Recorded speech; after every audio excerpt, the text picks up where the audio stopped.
Good evening, ladies and gentlemen. David Wolf here. Tonight we are ushering in spring, welcoming spring to the OUAB in the kitchen at home. We're going to be working with some very, very nice spring vegetables. Mushroom and leek tart is our first preparation this evening. I constructed my kit, the 2 bags. The first bag is the mushroom elements. I'm going to put in the oil measure that I have, saving about a teaspoon of oil to put on the tray for the mushroom tart to bake on. I'm going to allow that to cook under medium-high heat in about a 10-inch skillet, starting with the thin slices of leek. Leek's a very nice spring vegetable.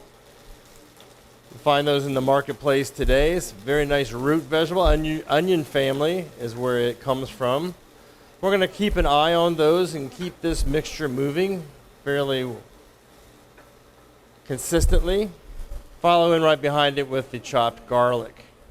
This recipe is very easy to repeat at home whenever you have free time. Feel free to make this one all spring long through the summer. It's a delightful dish to have in the outdoors. Behind that garlic, as soon as it becomes a nice aromatic smell, we're going to add in the shiitake mushrooms. And we're going to let those start to sweat. A lot of times when I'm cooking mushrooms, the mushrooms are really dry. They have a fairly high content of water. But because they're dry, they need a little bit of steam vapor to be able to start the cooking process. And that's where I'll put in a measure of the white wine that we have. Just a splash, only a splash, just to get them started. To be able to start that steam in the skillet to allow those shiitakes to start to break down and start to cook. You could start with the cannellini mushrooms. However, the mushroom shiitake is a little bit drier, and I like to give that a little time in the skillet first so it gets a little tender before I add the cannellini, otherwise known as the baby bella mushrooms, which we sliced ahead of time, which is why they're changing a little bit of color from the slice that we made on Tuesday so that we have our kits ready to pick up on Wednesday. As we did with the shiitake mushroom, I'm going to add another splash of that white wine to allow that steam vapor to develop, thus cooking this product more efficiently. And work in a little bit of milled black pepper. And we're going to put some salt in there. Whatever you do for taste based on your dietary restrictions, if you have any. It's just a nice enhancement for this mixture. Now that these have started to become soft, I'm going to put in the remainder of the white wine and allow that to cook down to what we refer to as an au sec. Au sec would mean to almost dry, is what our objective is there. What that leaves me behind with is a little bit of flour to roll out the dough with, Parmesan cheese, fresh mozzarella, which we're going to top the flatbread with, mixed oregano and basil, and I have leaf thyme. The leaf thyme I'm simply going to strip off of the branch so that I have just those tender little leaves to work with. If I ever do this in advance in these kits, they tend to break down, turn brown, and they don't look as good. So I like to leave them alive on the stem as much as I can so you can have the value and the pleasure of the fresh thyme, aromatic, and taste on the palate at home. So those are the ingredients left behind. Give that a little bit of a stir.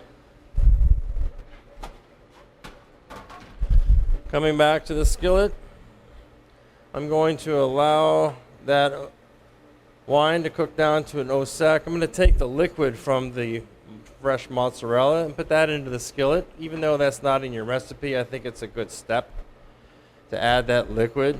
It's just a little bit of a salt water, which is why I didn't put a whole lot of salt in the mixture to begin with, so we could have the liberties of adding that liquid. I don't like to throw it away. It's really good. Got a wonderful flavor.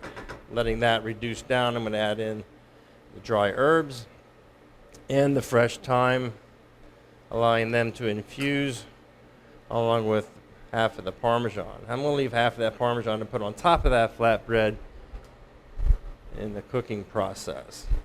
Allowing that liquid to evaporate, going to go in right behind it with the heavy cream. So now the herbs are infusing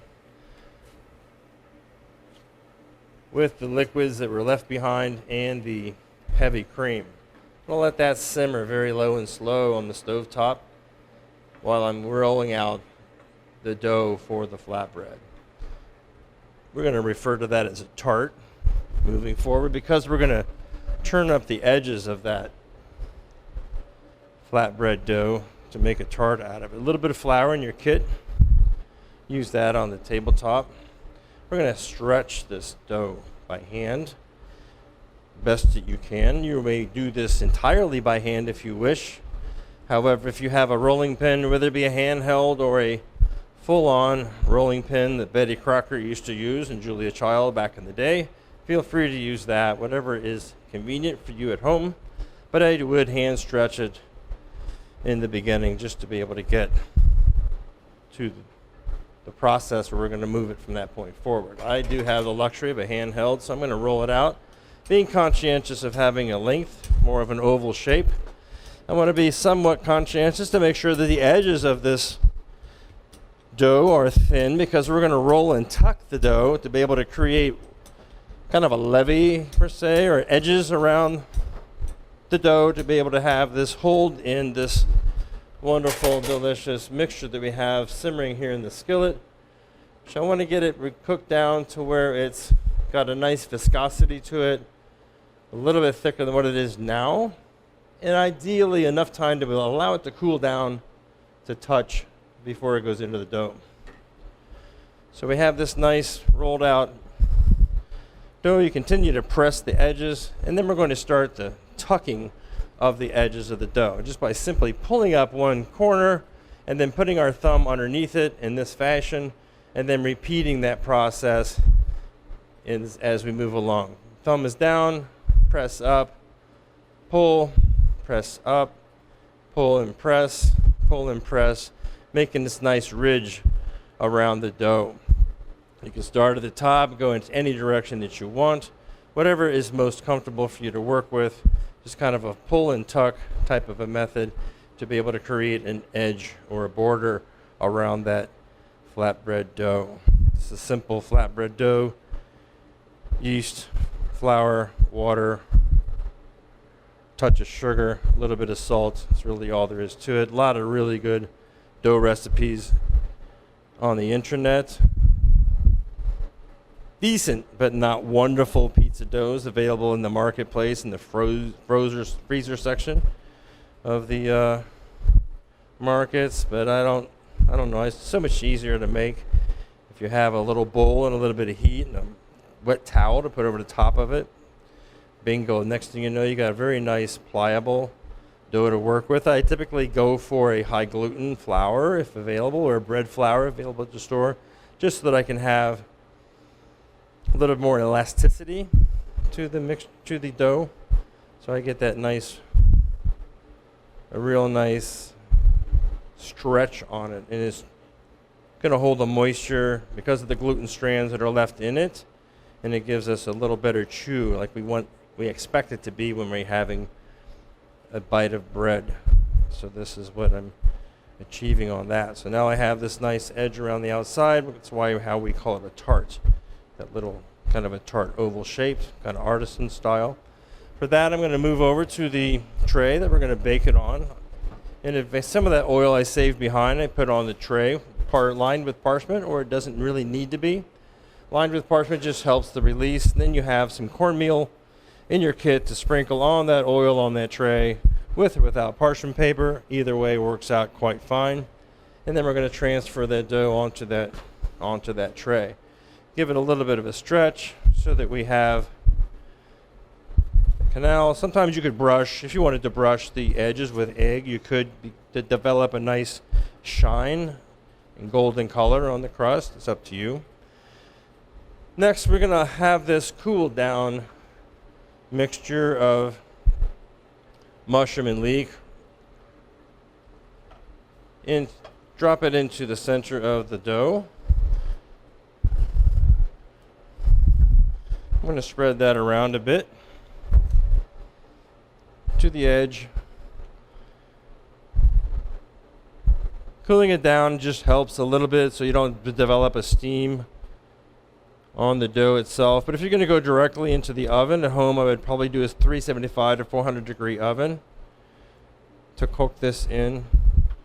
The ratios are correct for this to work out quite nicely.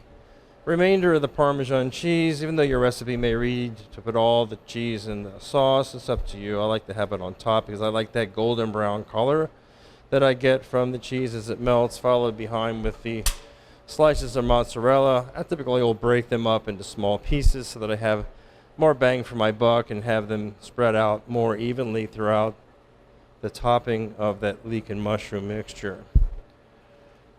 Really quite nice. If you've got any other herbs at home, like some parsley, feel free to chop it up to be able to accent garnish this when it comes out of the oven. It just adds a little bit of character to the dough, to the dish, the finish. So I'm going to put that in that 350 degree oven. And we're going to clean up our station and move on to the cannellini bean salad, which is a very, very nice, healthy Mediterranean dish to enjoy this evening. I broke that out into two separate trays. The one tray is everything related to the vinaigrette. The other tray is related to everything about the ingredients that are going into the cannellini bean salad. So we're going to start with the vinaigrette. Your recipe reads to make the vinaigrette in a blender, but I've recognized that many of us at home do not have a blender. So I'm going to do it by hand so that we can do like everybody else does and make it simple.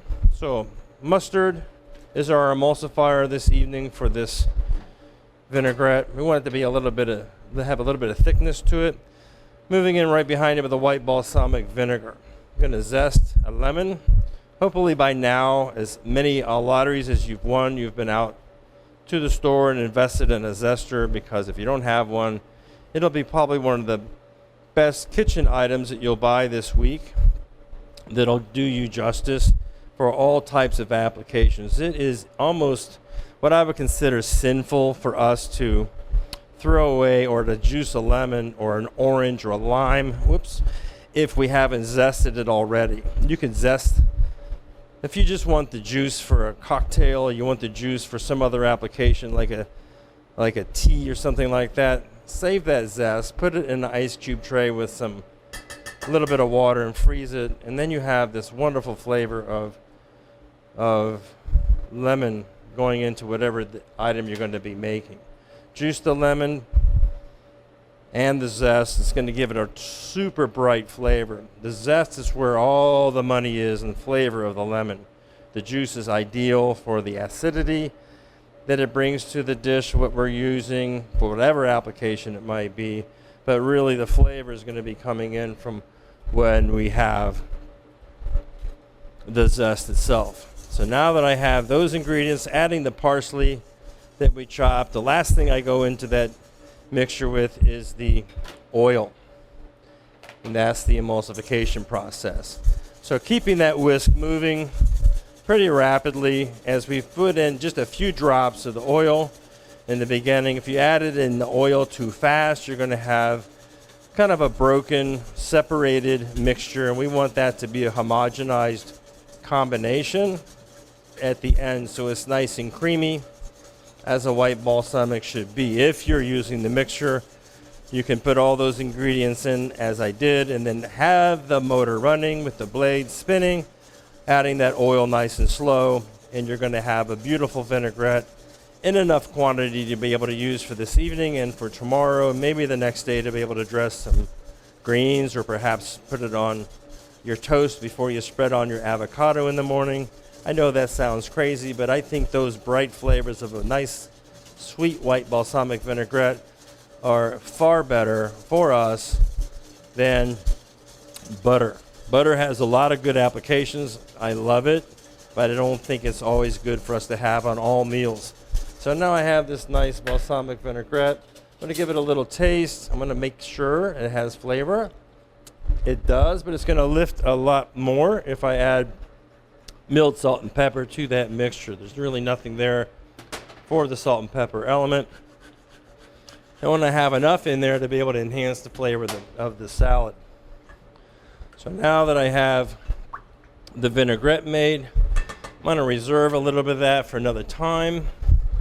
And I can always add more to it after I get done, but I'm going to start with that, half the amount of the vinaigrette, and put in my baby kale. Now, if you want to take off those stems, feel free to do so, but I think that they were put on there by nature for a reason, and that's why I leave them on there, because I think that they're supposed to be there. Or the reason why I put the kale in there first is I want the acid from the vinegar and the lemon juice to start to break down the cell structure of those lettuces. So that's what I'm doing first.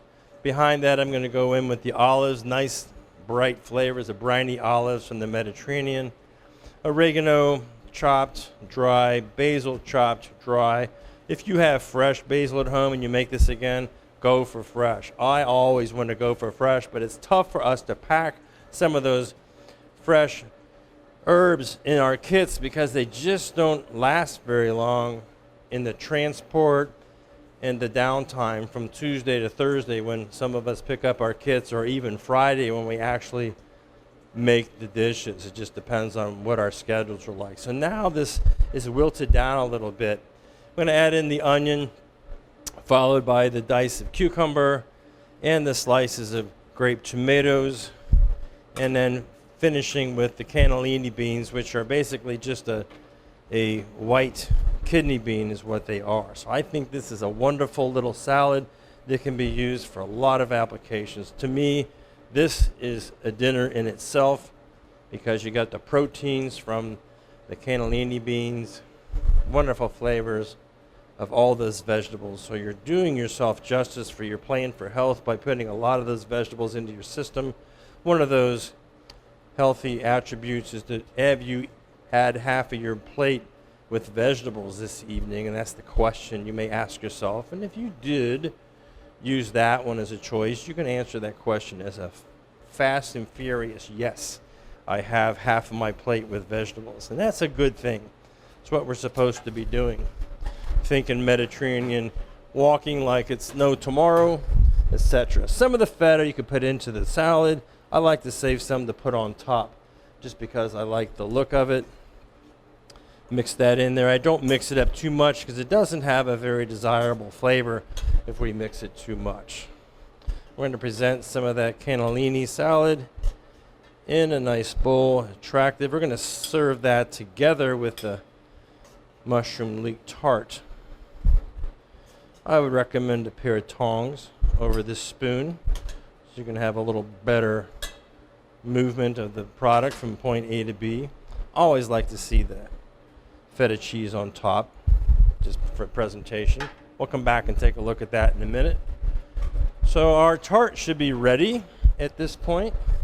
Let me clean up my mess so I can practice what I preach. Always clean as you go is the goal here. You can taste that salad to see if it needs further salt and pepper, but I think it probably has met the mark from what we put in to begin with.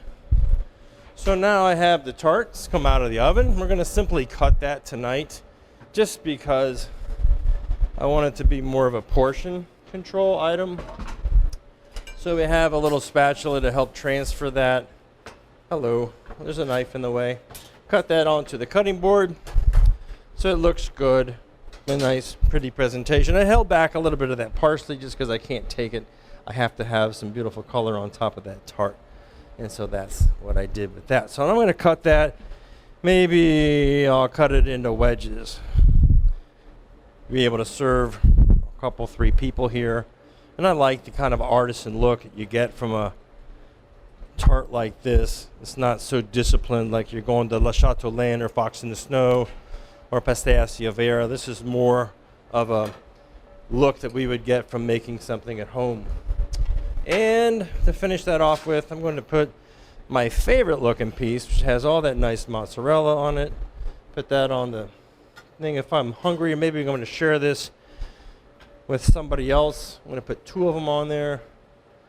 because I like the way that looks too. And I have basil on hand here in the instructional kitchen. I'm going to accent garnish that with a nice sprig of sweet basil.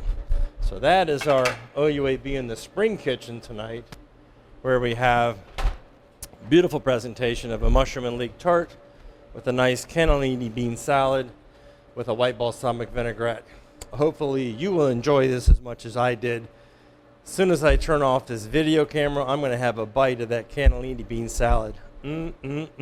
Thanks very much. Hope to see you again.